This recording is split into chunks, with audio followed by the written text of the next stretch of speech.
All right, we are on. So, welcome everyone to the first group discussion of a very heavy technical book, which is Designing Data Intensive Applications. So, we are 10 days into the month.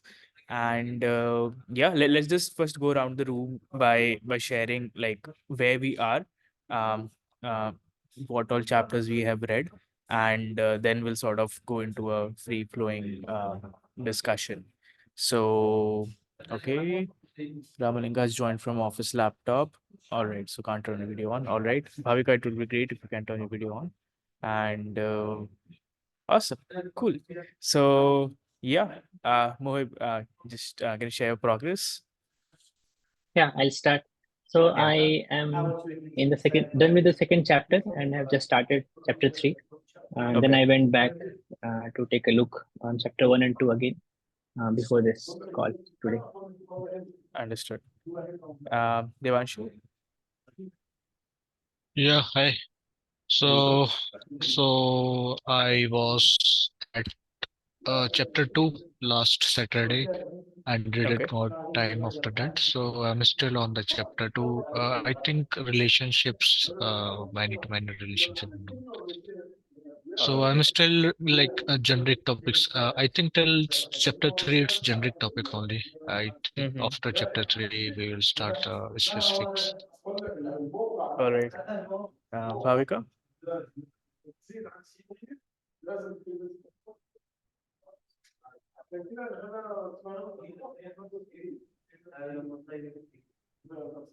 So I'm on chapter 4 currently, and I thought of revisiting the chapter 1 to 3 before this meeting, but couldn't revisit. All right. Uh, Ramalinga. Yeah, hey Swapnil. Hey everyone. So I'm at the chapter 3 ending, so it's almost done. I just have to read the summary again.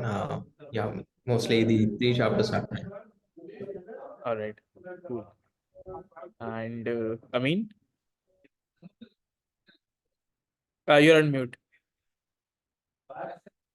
Sorry about that. So I just started chapter two on the encoding part, starting with the XML and those sort of thing. So yeah, that's where I'm right now. All right. Hey Shubham, we're just sharing the current chapter that we are on. So yeah, where are you right now? Hi, Swapnil. Yeah, I'm on Hello. chapter 3. I just started yesterday. And All right. then I have a release tomorrow, so I'm just occupied with that. All right. All right. A very common occurrence in our daily lives, but okay. uh, all right. Yeah, I think same with me. I am also on chapter. I think just complete chapter 3. I'm on chapter 4. Um, Burhan, I think you have also read this book some time back, right? Um, Yeah, I read that 2, 3 months ago. So mainly I'm here for kind of a revision thing. So what I have read so far. all right, all right. So like any since I think you have the most experience out of everyone here, any things that were new or interesting to you in the initial chapters? That could be from anything, chapter 1, 2, 3. Anything that you really found interesting. We can just take some topics, then we can discuss something on it. So I don't remember where it lies, but I think so. First of all, I'm a more front-end guy. Most of my experiences in front-end side. The most database thing I have done is basically select and filtering query. That's it. Beyond that, I haven't went anything. So for me, it was a new. I knew databases, how it works, and all that stuff. But like from a backend perspective and how scaling create those issues was really fascinating for me. I think the first thing in the chapter start from like basically a log file, I guess. where they just create a bash log file and start. I'm not sure if it's part of the first three KPIs, but I guess that's where they start build database, just a text below each row, and then they start explaining what is efficient, what is not efficient. That is something really interesting for me because I haven't thought of that. And then it went into algorithms on sorting keys. Most of them is about sorting keys, which come first, how they partition, and all that stuff, which comes later. But it's more about sorting in a way where you can find things very easily. So, and at the same time, I was also reading a book, Algorithm to Live By, where there are also a whole algorithm reading for sorting. So it's kind of relating to things at the same time that like how sorting is important because like basically how Google search work is basically it sorts the top relevant thing on top of your links. So that's how like the whole sorting thing works. So yeah, that was something really interesting to me. Good, good. Uh, the example that you mentioned, which is like treating or like just seeing the database as a file. Okay, quick show of hands. How many people have used databases in their work before? Like, are you fully front-end people or are people here they have worked on back-end databases as well? If you have worked, then just raise your hand. All right. Okay, I see a little bit also. Okay. What does little bit I mean? For me, it's like the database for my mobile application. It's like setting a SQL stuff. And also like for my previous company, I had to manage a small MySQL database. Got it, Yeah. got it. So you have stored data Stored in a data. database and you have retrieved it, right? I think that's what I meant. Yeah. The thing that I want to talk about was key. When we just see a technology like database, right? A lot of it is abstracted from us, like how the internals are implemented. All of that is abstracted. We just sort of define relations and we put data there, and we have query languages. I think one of the chapters covers that as well. That SQL is again an abstracted version of a language wherein we don't really talk about how we don't really go into internals of how to fetch the data. We just say that, hey, this is the data we want, and all the underlying technical complexity is abstracted there. So how do you think about just starting with database as a file? Like, have you used any file databases? And like, does that like how does that sound to you? Like, do you feel like what would go wrong if we just use a file as a database? You can just maybe start with discussion from here. Mohib, how do you think about that? So one challenge I see is reading and writing on that file would be fine in the beginning, but as we keep writing and writing on it, and as the file becomes huge, it will be difficult to perform all those action and then do a search on it. And also, if that file is lost, there is nothing else. And also copying that file, uh, distributing it to different places to make it available for users across the time zones, that'd be difficult to sync it. Okay, so you covered three things. One is scale. Okay, let's come to scale at the end. And then the other was like if it gets lost, right? But database can also be a similar thing, right? Let's say on whatever machine your database is hosted, let's say if that machine goes down, the same problem is present there as well, right? So what we think of cloud is just someone else's computer, right? Like there's no like it's not like a different type of machine. Whatever let's say I'm storing a database on my machine versus there is a database on a cloud, AWS, or some instance. What difference does it make? Like wouldn't, let's say, for whatever reason, if the machine goes down, wouldn't the data be lost in that case as well? Yeah, but we assume that usually they have some mechanism behind it to have a backup of the data. But in just a file, when we are talking about, we Like I didn't get any notion of any kind of backup or any kind of mechanisms related to that. Got So it. some Got it. assumptions were there. Yeah. Got it. Got it. Yeah, the backup makes sense. Okay, for some reason, I think we skipped past Ramalinga because his video was off. Ramalinga, what progress? What chapter are you on currently? I'm done with the chapter 3. All right.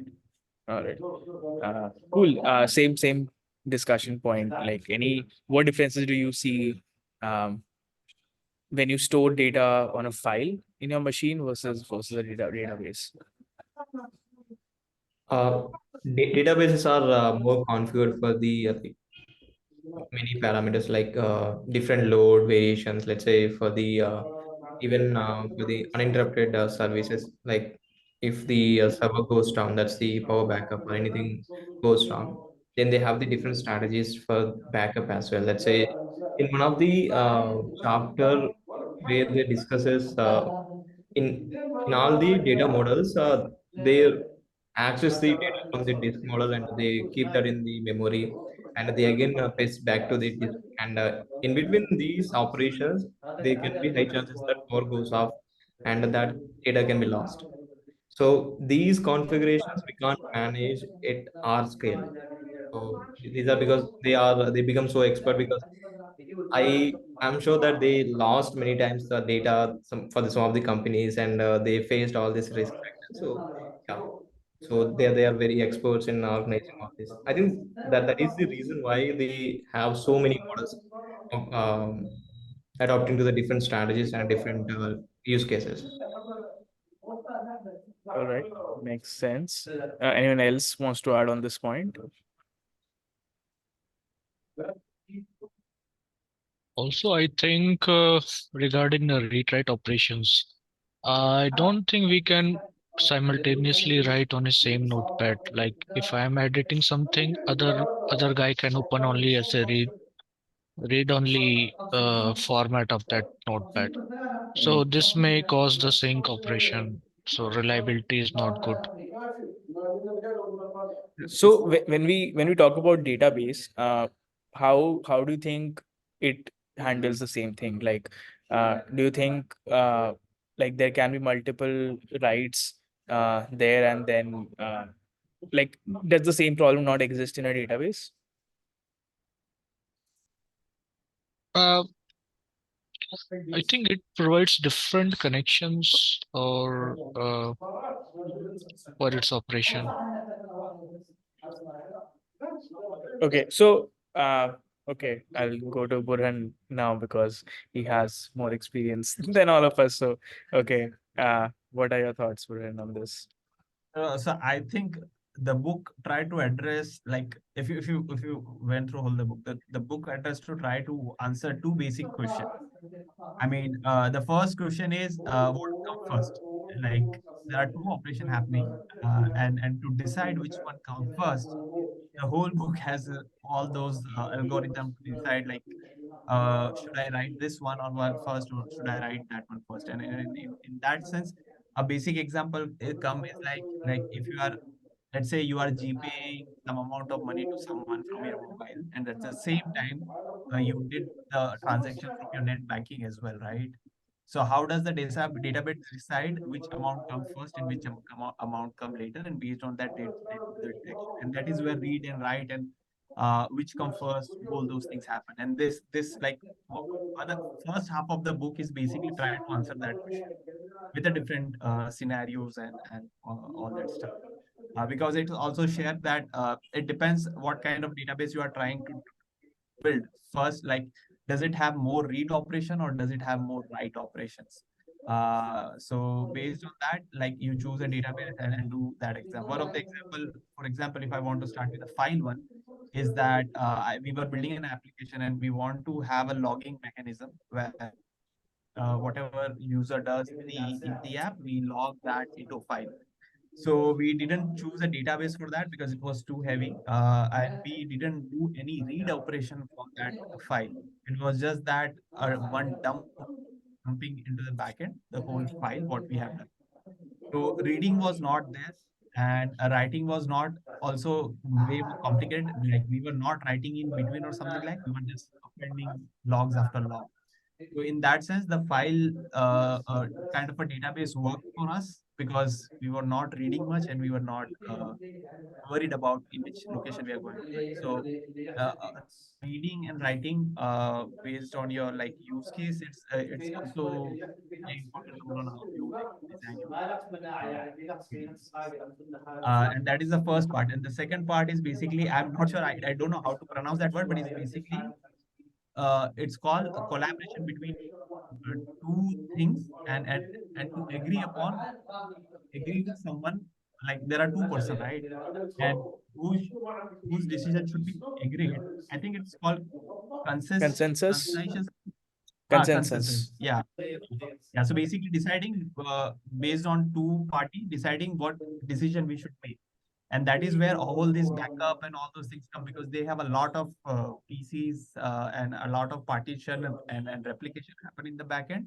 But then they have to decide कि, okay, किसका backup लेना है किसका नहीं लेना because there are a lot of replications. So they need to decide which is the latest one, which is not. So like the whole thing is basically is in trying to answer those two questions.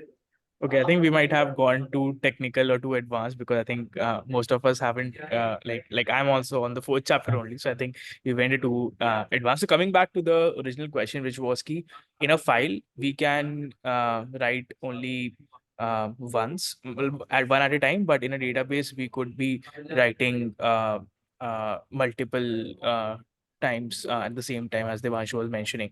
So think of like if it is just a normal logging database, which is just logging your events, maybe uh, that would work. But think of a ledger. Think of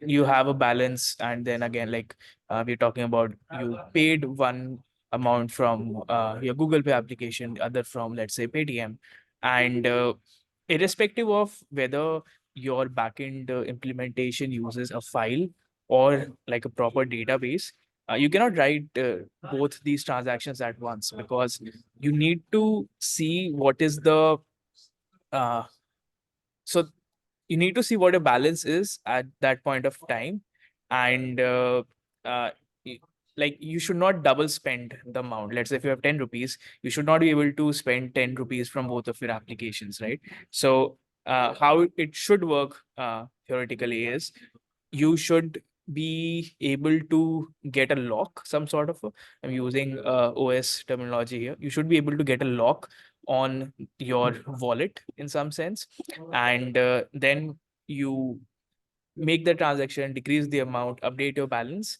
and as long as a lock is there on your account, some other uh, operation, some other user can have another transaction, but you yourself cannot have another transaction. Uh, Otherwise, you'll have that problem of double spending. So, how I think about this is, irrespective of it's a file or a database, depending on the use case, you need to have those uh, atomic transactions implemented. So, coming back to that now, would a file suffice for that use case, Devanshu?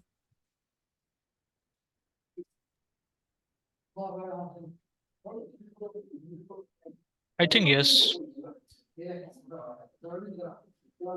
Okay. If you Okay. wanted to write once at a time, then it will suffice. But again, like how we will maintain the multiple connection. So file is in my local system. We Uh, need to host it somewhere, right? right. So, Like yeah, I think Mohibet also mentioned this, right? How do you make your file? How do you distribute a file basically? How do you make your file available to different systems? So basically, let's say you make a API on top of it. So that layer remains the same, just that at the bottommost layer, instead of a database, you're using a file.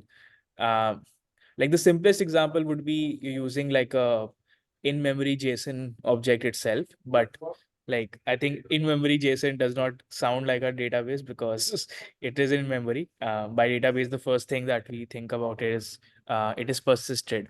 So let's say we have it on disk on a file, and the other like other things remain the same. You have it exposed via an API on a net over a network interface. So what would be the other differences with respect in terms of a file and a proper database? Yeah, one more thing is the scalability. I think if it becomes more of like if it crosses GB, I think it would be very difficult to even open that file. Because I remember I tried to access few files like Notepad or Works Word files which are like huge size, and it kind of hangs my system. So I'm Got not it. sure about that as how All to. right. All right. So you mentioned date like if the file is in of size GBs, I think uh, that might not scale well. Do you know? I think just question to everyone here. Do you know the current database sizes of the projects that you've worked in? Like the databases that your projects are using. Have you seen or do you remember any database size of them? Uh, Okay. Personally, for me, it was in MBs.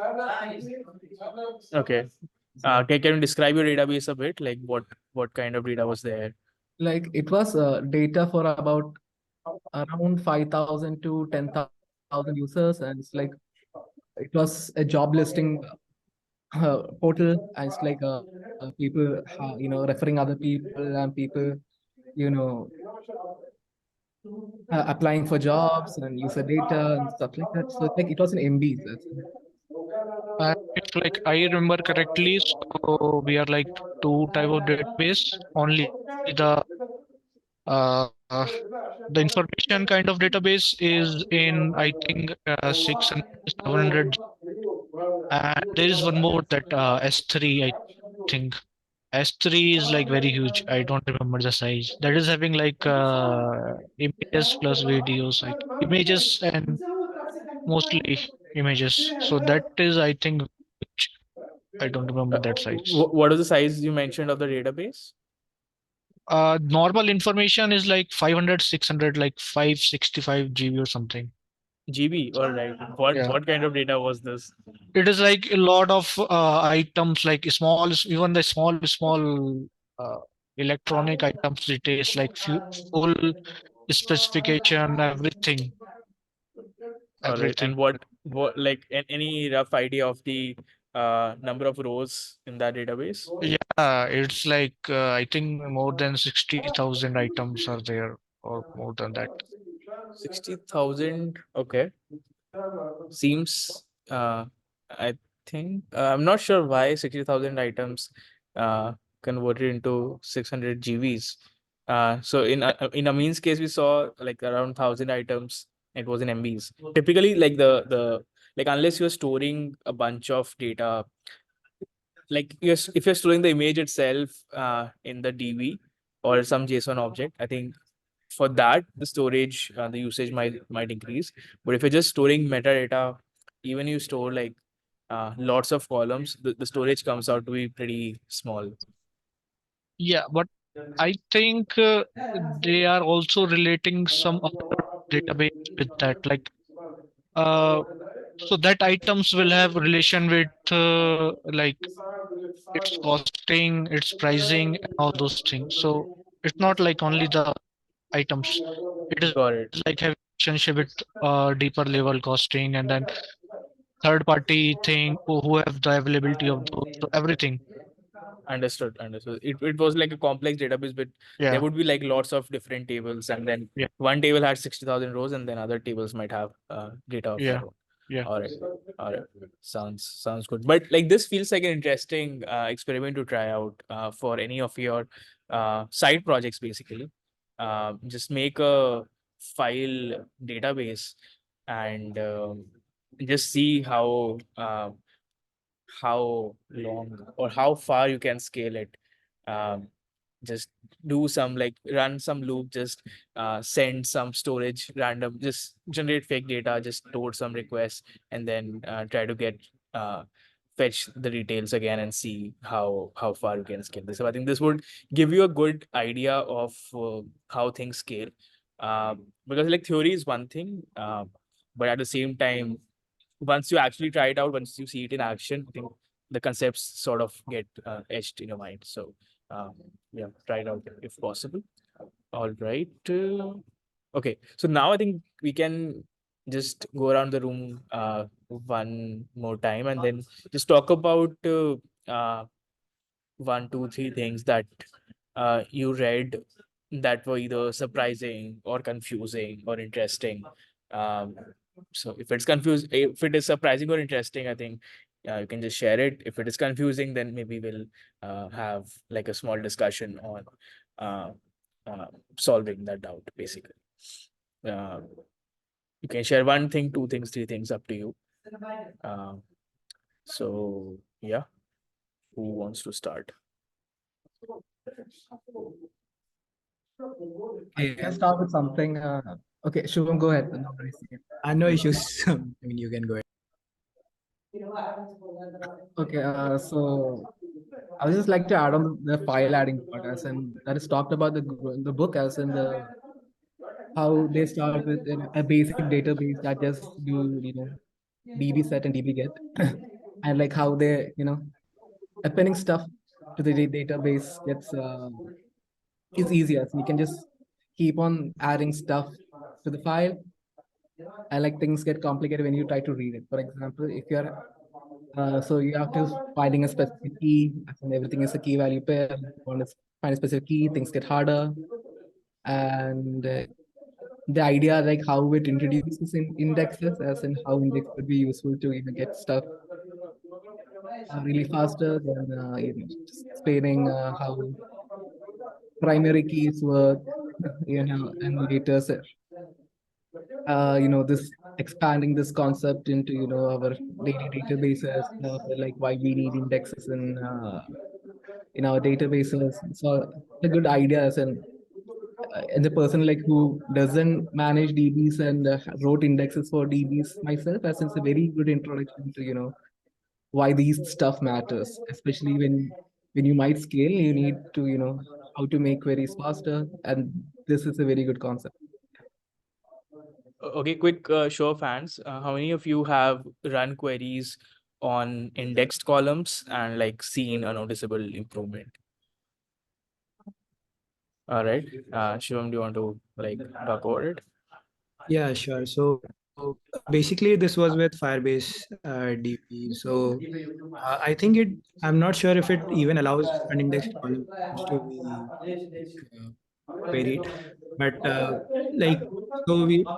was in MMT when we were developing the chat application for Hotelier and DB.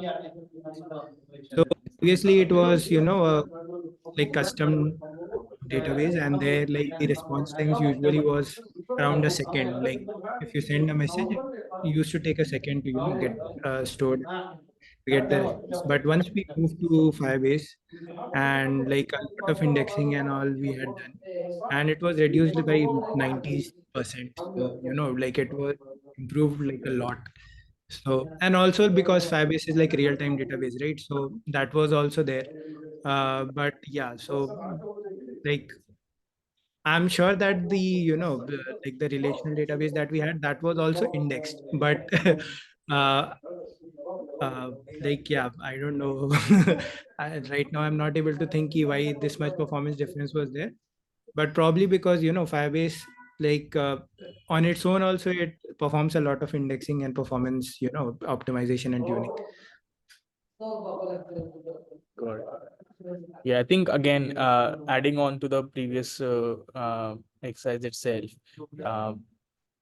create like a big enough database that your select queries start slowing down.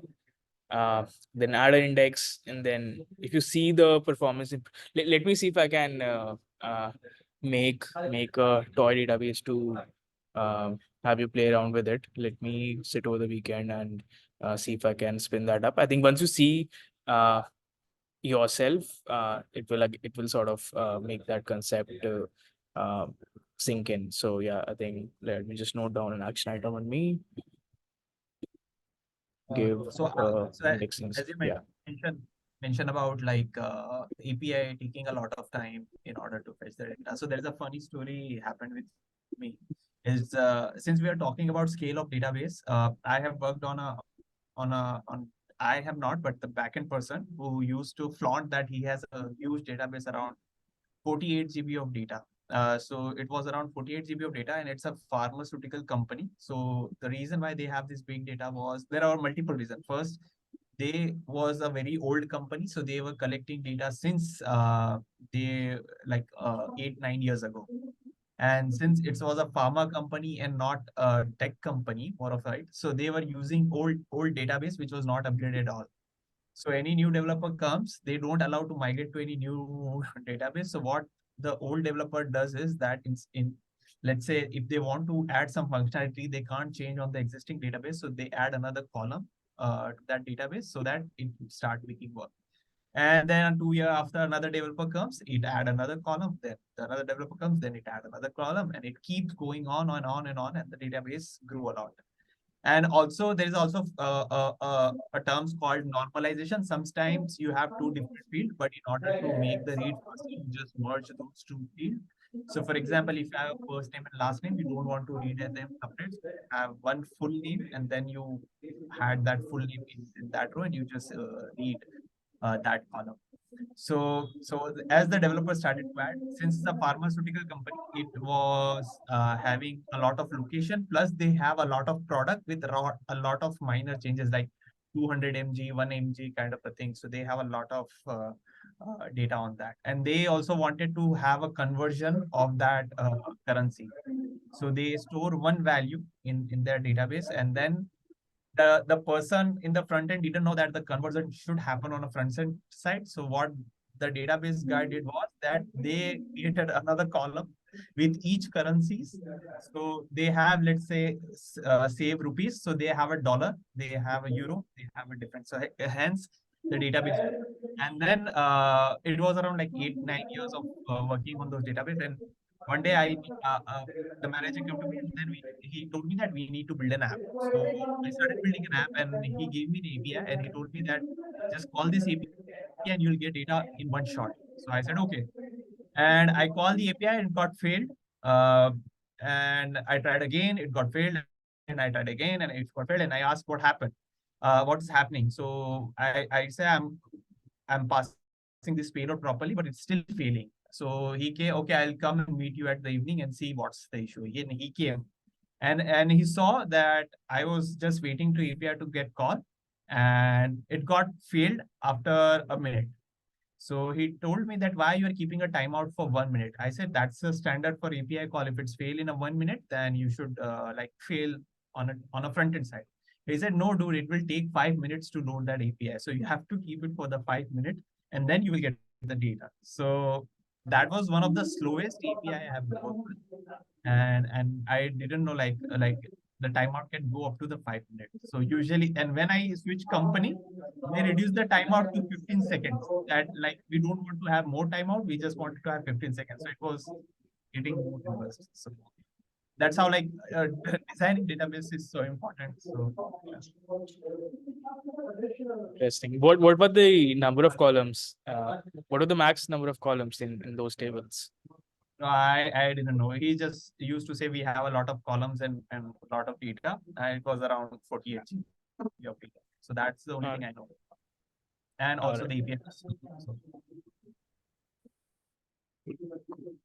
So, all right, coming back. Okay, I think you mentioned RLS. So for people, you can look into role level security. Just Google it. You'll find something around it.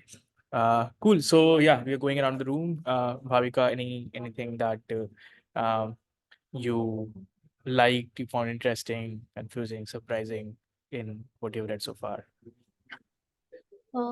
And so far, like where we were distinguishing between document and relational databases, there were minor things that differentiated between the two. and how we were bridging those gaps with the new things coming up, how we were introducing things like we was using how relational databases makes it easy to do joins and things.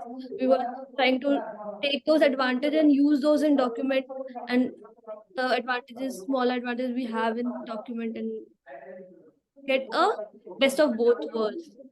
And when we came to graph database, how it was like an extension over a relational database, how we could use a relational database and then graph such a big network of things, and it could be both, like it could have a defined structure, it could be a like just nodes having different kind of data, some having useless data, some different things connected all together, database nodes.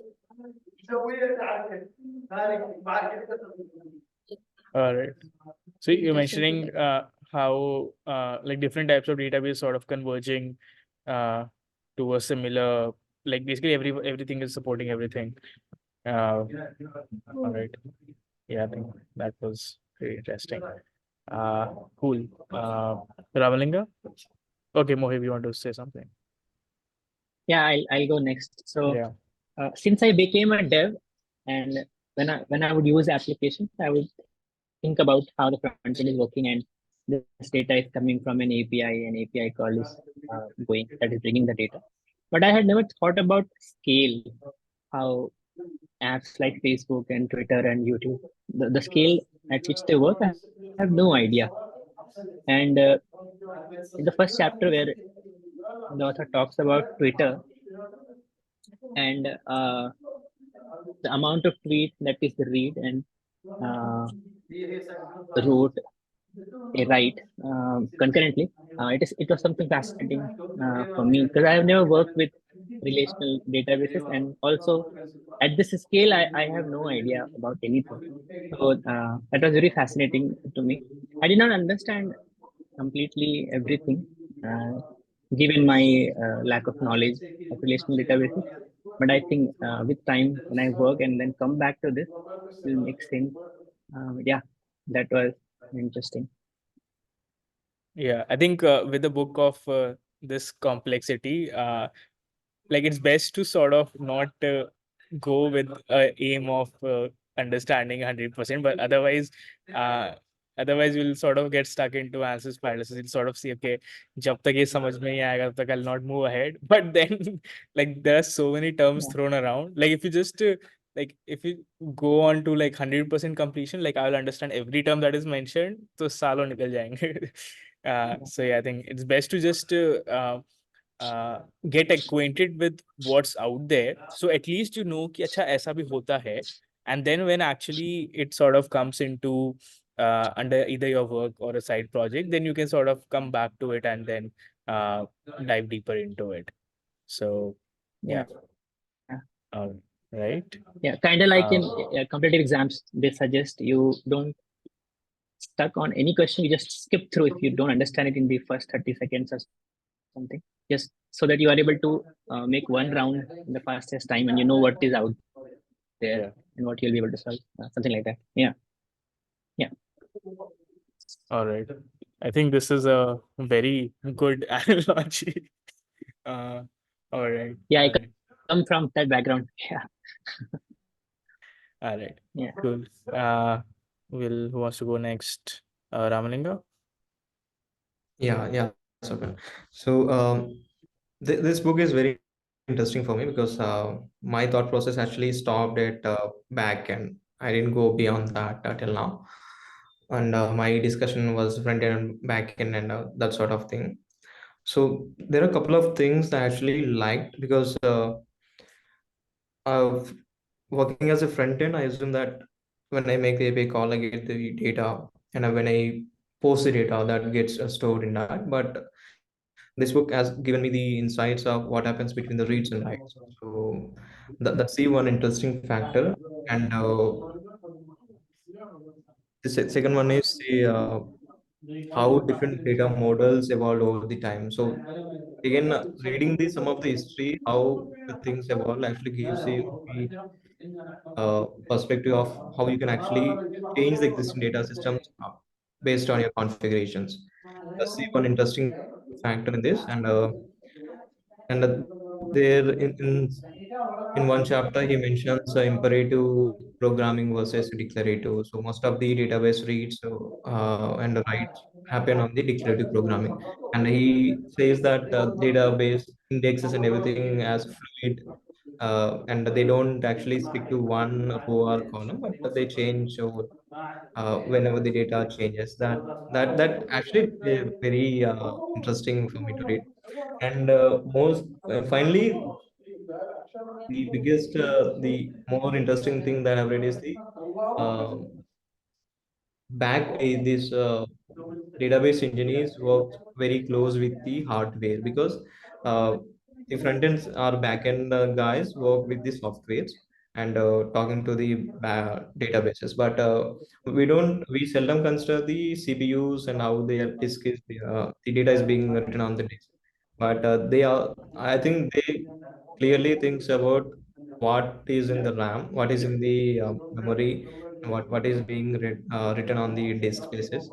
And the clock speeds haven't evolved. So he mentions that clock speeds haven't evolved over the time, but we are using the parallel computerization, like parallel cores. I think that this book is very interesting in these aspects. Yeah, makes sense. Especially on just adding on to the history wala part. I think reading technical history, for me personally, it sort of gives me more confidence. I don't know how to give a rational reason about this, but yeah, I think just knowing more about how things were done before technically and then how things are now, I think it's sort of but not just this book, but it has been through my career. Like it makes me feel less of an imposter. Okay, I know things in deep. Aisa. So yeah, I think that So is. yes, talking about the history, I remember that I was reading the object-oriented software engineering written by the Eva Jacobson, where he mentions that we wrote the first program in 1945, and for different purposes, we uh, prioritized different softwares. Right, earlier we actually developed systems for the uh, telephone exchanges. So they are the pioneers who actually developed the languages, and then we picked it up. So that actually helps to see where from where we started, where we are now, and what is the possibility of the future. It actually gives you overall picture of everyone. All right. Who wants to go next? So you can share anything interesting, surprising, confusing from what you have read. And Uh, yeah. for me, the interesting thing was the Twitter celebrity example. I'm not sure if it's been come up in the initial chapters, but it was something that like some celebrities have huge followers. So when they tweet it out, like they need to push those on a multiple. They need basically update a lot of rows compared to the people who have just very few followers. So that was really interesting to see that they treat some users who are very basically, I don't know the terminology, but in terms of high volume uh, tweeting or updating things. So that was really interesting that they do a different approach. They keep those people into separate database. It's basically saying that you people get your own database kind of thing. So they separated it, and then they like spread all their tweets and all their data from there. Yeah, that was really interesting. Yeah. I think for some weird reason, I remember seeing this on an Instagram reel. I don't know why. Okay, I see Mohib also nodding. Okay, did you all see on a reel? Yeah, I think I know what you're talking about. You just talk about first, then I should nod. नहीं नहीं वो इतना ही है. There's nothing more. Uh, So yeah, I think what Gordon was talking about, I think it was around fetching the number of likes on a post. So like how it was implemented for most users or most posts was, you do a select. So each post has a row in a table, then each like is a row in a different table.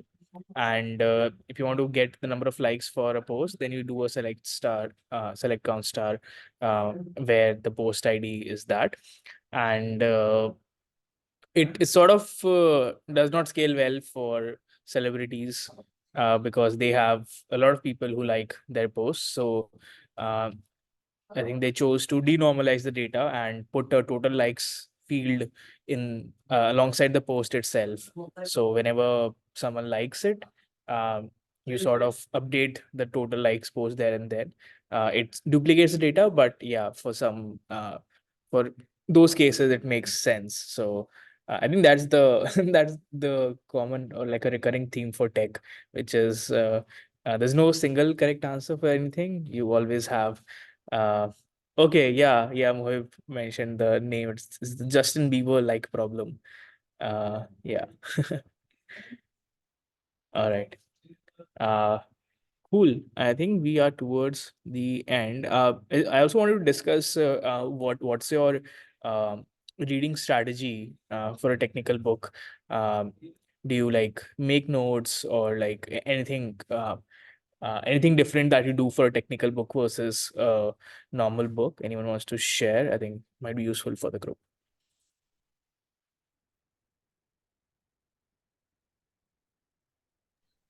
So, so for the technical books, what I do is that I try to read it more than one time. So, uh, so this is from my experience. So previously, I read the Eloquent JavaScript nearly 5 times.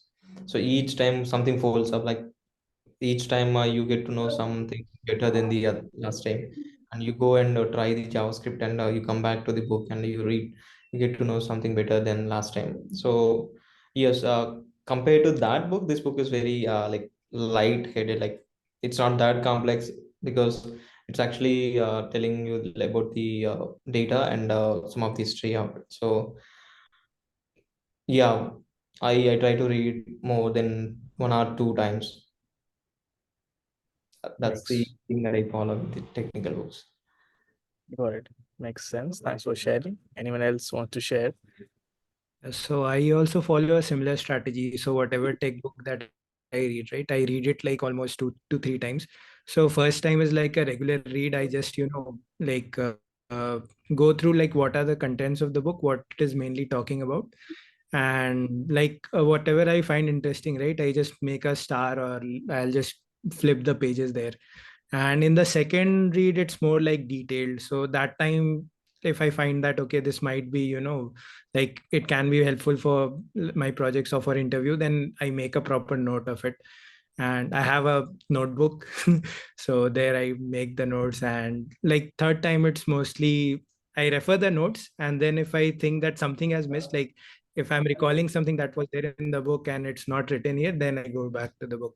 So this is what I usually follow. Awesome. Awesome. Devanshu? No, sorry. I don't want to add to this answer. I wanted to add to this question. So, like, Okay. how you're even maintaining the notes? So, like, technical notes, I'm not sure. So, uh, are you maintaining notes in notebook? Like, then how you will refer later? Like, I'm just curious. Yeah, so I have a notebook, and previously I had like uh, I had subscription to Evernote basically for 2 years. So I used to keep it there, but then I lost the subscription and lost most of the notes. So I thought that better to go with the old way, keep a notebook. Okay. So mostly like I have read clean code, and for that, I have maintained like a separate notebook because it keeps coming back, right? Like mostly in PR reviews and all, if I have a new guy who is joining and you have to explain something to him, so that times you get into heated arguments like why this should be there, this should not be there. So that time I go back to it, I just refresh my memory, and then, yeah. Okay. So, so you you are keeping your notebook also like safe or something. Yep. Oh, Whenever I change location, I carry it with me. that's one issue. Like whenever we change the location, I just throw all my old notebooks because I never like don't keep that much important information in those. So that's what I'm thinking. Like you have to carry it. But So one of my friend, what he does is that, like in his portfolio website, he has his blog section, and he like keeps updating it there. Like it's posted on his GitHub, and like whatever notes that he has to keep, right? He'll just keep writing it there. It's available on his portfolio as well. If I get that link, I'll just share it with you guys. So no, tension to carry your notebook around. It will be on the internet. yeah, okay. I think there's like a rite of passage. Like everyone starts with the pen and paper, then everyone moves online, and then after some time you come back to pen and paper. Okay. Right. All right. Anyone else wants to share what they do differently? Okay, Burhan has a blog as well. All right. Bhavika, you also do something different, right? You add some sort of markers in your book. Yeah, I've been just marking the dates, and highlighting those parts where I feel this is important or this is confusing. So I make a sign that this is confusing, come back to it again. And I have not made currently, but I'm planning to I know I will not maintain the handwritten notes correctly, so I'm highlighting things, and maybe I will put uh I maintain Notion for like the blogs I read or long things I go through. So I will add those highlighted points to there, my Notion. And just now he mentioned that GitHub. So for uh, DSA, I've been maintaining GitHub where I've been writing notes of the questions I solve, approaches there. For this book, I intend to make notes, but I feel I will start and not complete it. So trying to find out a balance between ki I do it completely with maybe a highlighting and those things only. All right. And when you add a date, like what has been your cadence in the last 10 days? Like, do you read daily or do you do alternate day? How is that? I'm curious because you put a date as well. So I'm just trying to see how that affects your daily reading habit. Yes, I'm reading daily. Okay. Some days like more, some days like just a page only. Got it. Got it. So I think like I'm just sort of rationalizing it. Maybe the putting date part acts like a ritual in some sense. Hmm. मतलब it just gives me कि यार इस दिन नहीं पढ़ा कि आगे reminder कि आई डोंट गो अगर एक दिन नहीं पढ़ा चलो ठीक है बट ऐसे लाइक 2 दिन नहीं जाए तो दिख रहा है कि इतना सही पढ़ा था यार उस दिन. All right. So All right. Yeah, makes sense. Okay. I think we are towards the end. Any final things anyone want to touch on? And we'll wrap this up. Uh, yeah, we Yeah. have a few minutes, but yeah, it is better so that I don't want to stretch.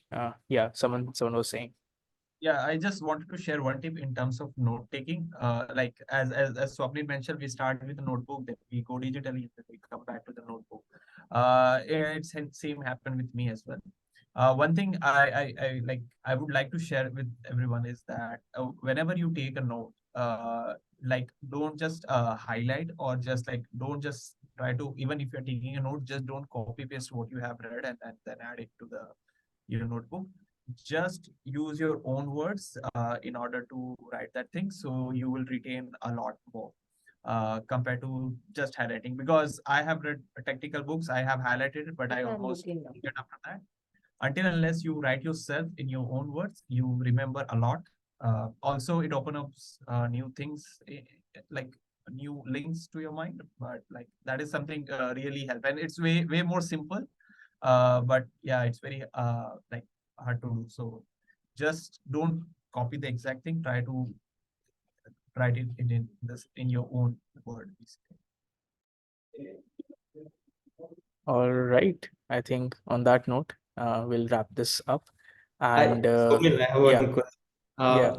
How is everyone getting these physical copies? That's too costly. Like, when I looked in the website, like 1700, 1600. I thought of like I can get a printer and get all these printouts. How much you are buying that book for? Is it I bought it for 13 something. 1500? Okay. We still Yes. have two more books I to. started with the digital version, but I was facing like I was not facing that, like I was not getting that urge of reading it, that urge of highlighting, marking things, and that.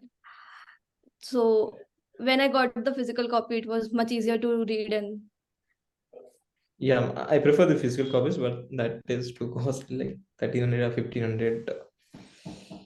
even if you print out, I don't think so it will be like major difference between the printout and the buying the book. Yes. I think maybe one thing what you can do is you can add an Amazon price tracker. I think there are some extensions that allow you to do that. And yeah, I think that it will give you sort of a notification when there's a drop. Yeah, that we can do. And anyway, I think we are sort of, I think most of the people in this group are going to give a second pass sometime later again. So yeah, I think it could be the case that you can do one time digital, the other time physical. So yeah. All right, cool. On that note, let's wrap this up. We'll have another one maybe sometime next week or next weekend. And yeah, let's continue the reading momentum. I think out of all the books we have picked, I think the first book is the sort of most complex. So yeah, let's finish this strong. And yeah, the other months will be relatively easier.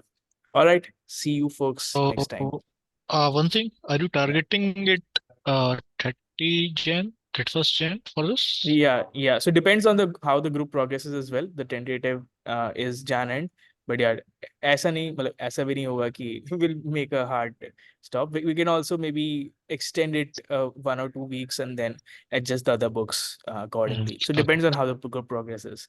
Yeah. Okay. Yeah, the success metric is Fine. like how many people like progress the most on the book. Maybe if at a point we feel that okay, after this point it's becoming too complex, then maybe we can drop this book there and then we can pick up the next one. We can do that as well. So there are 3 sections in this book, right? So we'll see how everyone feels about. We'll see when we get there, basically. Yeah. Okay, sure. All right. Yeah. Cool, folks. See you next time. Bye bye. All right. Take care, everyone. Bye. Bye.